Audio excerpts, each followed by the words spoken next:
Not every sport allows a draw, and with various systems like extra time or shootouts, some sports even force a winner in the end. A draw, however, can be very exciting if it is a real battle and both players gave it their all, but the truth is, most draws are boring and often without even pretending to be fighting for it.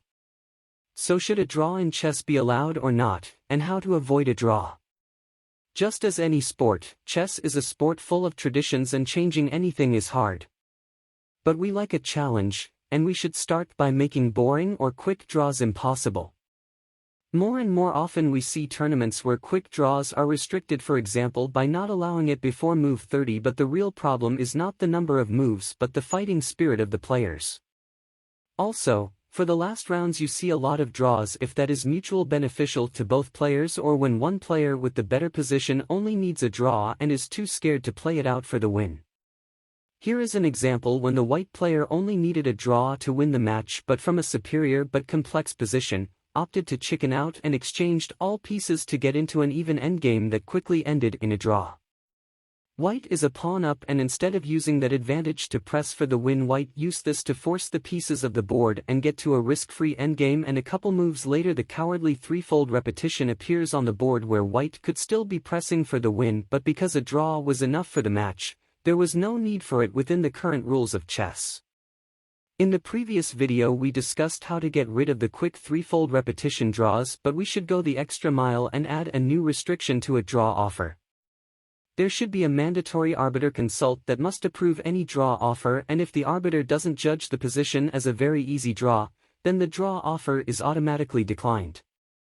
Chess players sometimes avoid all this by playing the exchange all pieces as quickly as possible strategy to get that totally drawn position without a fight, so there should also be done something about the things draw-happy chess players care about, and that is money and rating points. Now players with a similar rating don't lose rating points when they draw against each other, so this should change that you always lose rating points with a draw and compensate this with more rating gains when you win. And the prize money should also be affected by the number of draws anyone makes, like divide your potential winnings in half each time you make a draw, so a draw in the final round for the tournament leader is also the costliest. Because now there is no punishment for a draw, and that influences the way a chess game is being played, like very solid and fancy attacking play is not encouraged whatsoever, and that should be drastically changed. Shifting the goal of chess towards winning and taking risks and make chess great again. What do you think should be a good rule change to discourage making draws? Like, what about distracting points for the shortest draw made in a tournament? So, when there was a 40-move draw made earlier by two players, then in the last round any game that ended in a draw in less than that will cost both these players some points and could totally shift the final standings.